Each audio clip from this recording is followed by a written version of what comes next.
Hello ji and welcome you all to Eduliva. तो आज की क्लास में हम लोग देखने वाले हैं क्लास 10th एनसीईआरटी मैथ्स का एक्सरसाइज 9.1 का क्वेश्चन नंबर 12। ये क्वेश्चन क्या कहता है कि एक बिल्डिंग है और बिल्डिंग से कुछ दूरी पर एक टावर है और बिल्डिंग का जो हाइट दे रखा है ना वो 7 मीटर है। उसके बिल्डिंग के टॉप से यानी कि उसके रूफ पर से, छत पर से जब टावर के टॉप को देखते हैं तो एंगल ऑफ एलिवेशन जो बनता है ना वो 60 डिग्री बनता है। और बिल्डिंग के छत पर से उसी टावर के फुट को देखते हैं जड़, तो एंगल ऑफ डिप्रेशन बनेगा क्योंकि ऑब्जर्वर नीचे देखेगा, तो वो बन रहा है 45 डिग्री। तो हमसे कह रहा है कि भैया इस टावर का हाइट निकाल दो। ठीक है, तो चलिए क्वेश्चन को सॉल्व करते हैं। तो सपोज कर लीजिए कि ये हमारा बिल्डिंग है जिसका नाम मैं रख देता हूँ AB, जिसको उन्होंने कहा है कि ये 7 मीटर है और यहाँ से कुछ दूरी पर एक टावर है। तो टावर बड़ा होगा बिल्डिंग से, कैसे पता चला हमको? क्योंकि इस छत पर से अगर एंगल ऑफ एलिवेशन की बात करा है तो ऑब्जर्वर ऊपर देखा तभी तो एंगल ऑफ एलिवेशन बन रहा है, यानी कि टावर का हाइट इस बिल्डिंग के हाइट से ज़्यादा होगा।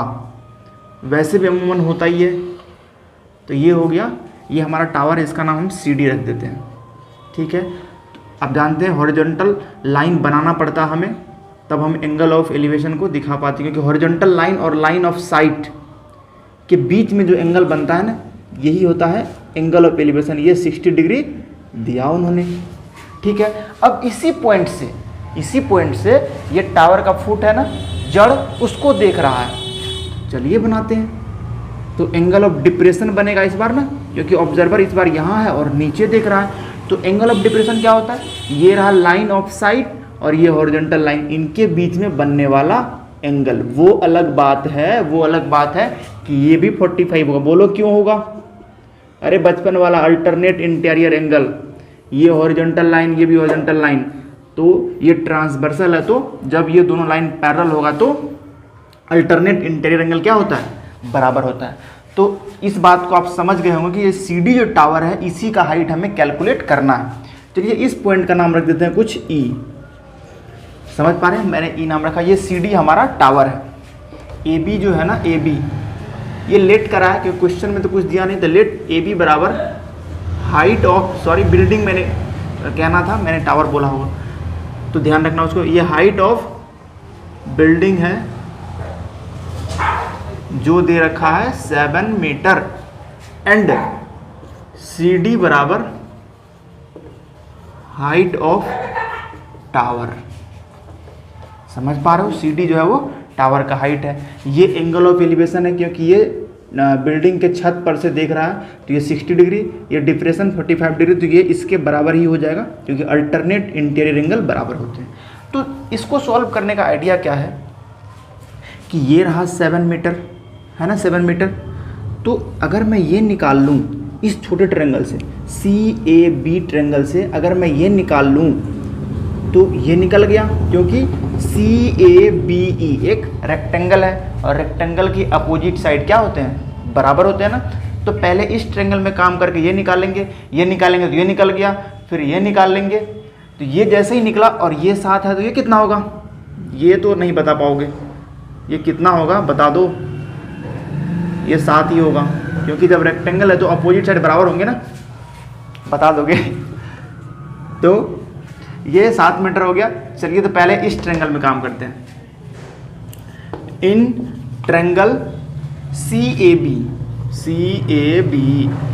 ट्रायंगल में 45 डिग्री एंगल है ना, तो हमें हाइपोटेनस से फिर कोई लेना देना नहीं है, परपेंडिकुलर और बेस इन्हीं पर काम करेंगे। तो 10 ही आएगा।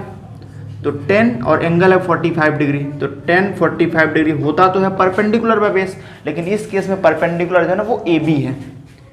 जिस एंगल को आप कंसीडर कर रहे हो उसका अपोजिट साइड, कई बार परपेंडिकुलर हम लोग अपोजिट साइड भी कहते हैं। तो AB अपॉन AC।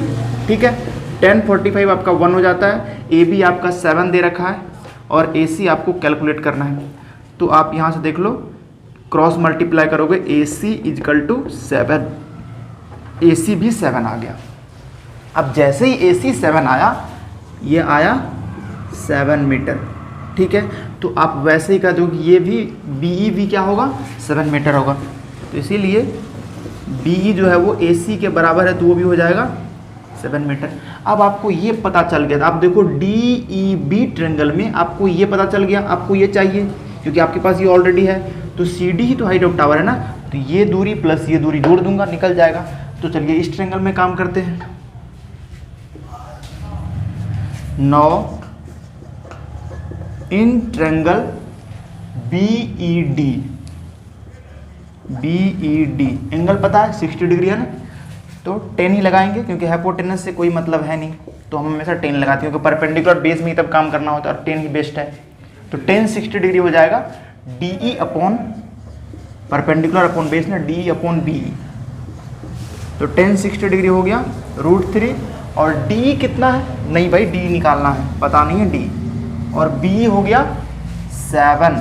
तो यहाँ से आप जो DE निकालोगे क्रॉस मल्टीप्लाई करके DE, यहाँ नीचे कुछ नहीं 1 मान लो, DE इंटू 1 बराबर DE 7√3, DE is equal to 7√3 metre हो गया।